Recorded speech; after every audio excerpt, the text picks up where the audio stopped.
امانت عشق از قلم از افروز قسط نمبر 10۔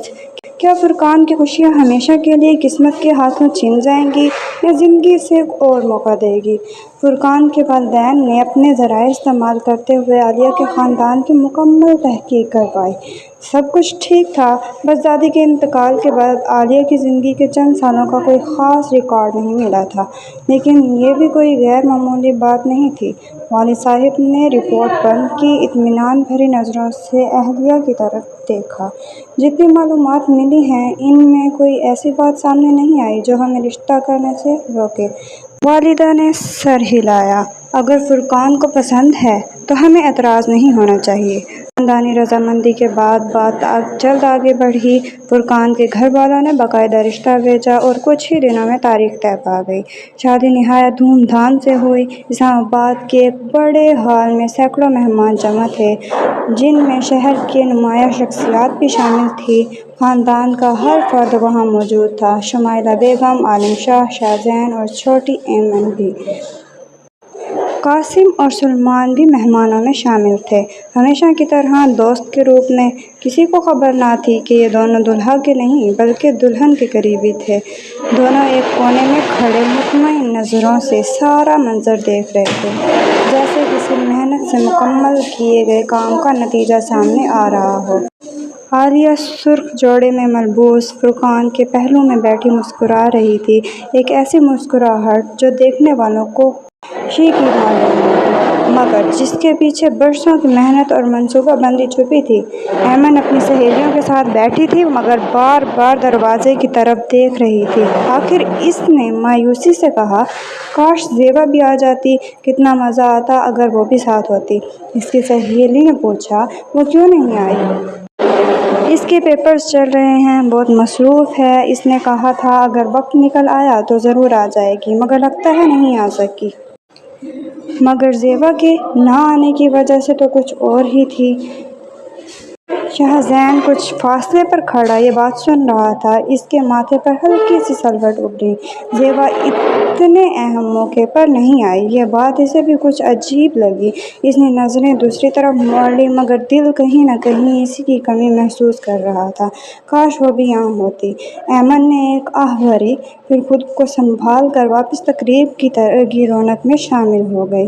باقی سارا خاندان خوشی سے جھوم رہا تھا، ہر طرف ہنسی، مذاق اور مبارکبادوں کا سلسلہ جاری تھا۔ فرقان نے عالیہ کا ہاتھ آہستہ سے تھاما، سرگوشی کی۔ آج سے تم صرف میری ہو عالیہ، اور میں وعدہ کرتا ہوں تمہیں کبھی کسی چیز کی کمی نہیں ہونے دوں گا۔ عالیہ نے اس کی آنکھوں میں دیکھا، لہجہ نرم رکھا۔ مجھے بس آپ کا ساتھ چاہیے فرقان، باقی سب کچھ خود بخود ٹھیک ہو جائے گا۔ شادی کے چند ہفتوں بعد ہی دونوں لاہور واپس آ گئے، جہاں فرقان کا اپنا گھر اور کاروبار تھا۔ نئی زندگی کا آغاز ہوا، نیا شہر، نیا گھر اور بظاہر ایک نئی پرسکون شروعات۔ عالیہ نے خود کو مکمل طور پر اس نئی زندگی میں ڈھال لیا۔ فرقان کے لیے وہ ایک ایسی بیوی بنتی گئی جس پر شک کرنے کی کوئی وجہ ہی باقی نہ رہے۔ مہینے یوں ہی گزرتے گئے، ہر رابطہ مختصر تھا، ہر ملاقات محتاط، اور فرقان کو کبھی محسوس نہ ہوا کہ اس کے گھر کی خاموشی کے پیچھے ایک پرانی دنیا دوبارہ جاگ رہی تھی۔ وقت اپنی رفتار سے گزرتا رہا۔ تقریباً 1 سال بعد اللہ نے فرقان اور عالیہ کو اولاد کی خوشی سے نوازا، ایک خوبصورت بیٹا جس کا نام شام میر رکھا گیا۔ فرقان کی خوشی کی کوئی انتہا نہ تھی۔ وہ رات دیر تک کام سے واپس آتا تو سب سے پہلے شام میر کے کمرے کا رخ کرتا، اسے سوتا دیکھ کر ہی سکون محسوس کرتا۔ ایک رات وہ شام میر کے پالنے کے پاس بیٹھا، اس کے چھوٹے سے ہاتھ کو اپنی انگلی سے تھامے ہوئے عالیہ کی طرف دیکھ کر بولا، مجھے یقین ہی نہیں آتا عالیہ، ہم دونوں کا اپنا بچہ ہے، زندگی اب مکمل لگتی ہے۔ عالیہ نے دروازے کی چوکھٹ سے ٹیک لگائے ہلکا سا مسکراتے ہوئے جواب دیا، ہاں اب واقعی مکمل ہے۔ فرقان نے شام میر کے ماتھے پر بوسہ دیتے ہوئے آہستہ سے کہا، یہ بچہ ہم دونوں کے درمیان ایک ایسا رشتہ ہے جسے کبھی کوئی توڑ نہیں سکتا۔ عالیہ کے ہونٹوں پر مسکراہٹ رہی، مگر ایک لمحے کے لیے اس کی نظریں شاہ میر پر ٹھہر گئی، ایک ایسی نظر جسے پڑھنا آسان نہ تھا۔ شاہ میر 1.5 سال کا ہو چکا تھا، گھر میں ہر طرف اس کی چہل پہل تھی، ہنسی کی آوازیں گونجتی رہتی۔ اس دن فرقان معمول کے مطابق ایک اہم میٹنگ کے لیے نکلا۔ عالیہ نے دروازہ تک اسے چھوڑا۔ ہمیشہ کی طرح جلدی آ جانا، شاہ میر تمہارا انتظار کرے گا۔ فرقان نے مسکرا کر اس کے ماتھے پر بوسہ دیا۔ آ جاؤں گا، فکر مت کرو۔ میٹنگ ختم ہونے کے بعد فرقان واپسی کے لیے نکلا۔ شہر سے باہر کا راستہ چنا، جو تھوڑا لمبا ضرور تھا مگر ٹریفک کے جھمیلے سے آزاد تھا۔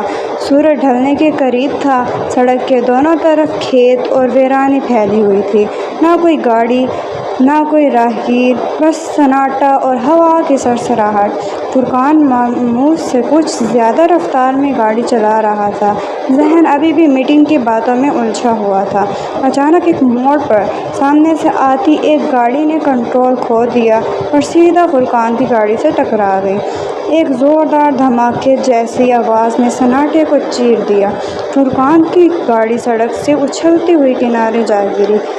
دیہات کے بکھرنے کی آواز دور دور تک گونجی، پھر خاموشی چھا گئی۔ صرف ویران سڑک، ٹوٹی ہوئی گاڑی اور اس کے اندر خون میں لت پت بے ہوش فرقان، جو زندگی اور موت کے درمیان جھول رہا تھا۔ مگر کیا یہ واقعہ صرف ایک حادثہ تھا یا کسی سازش کا حصہ؟ قسط ختم۔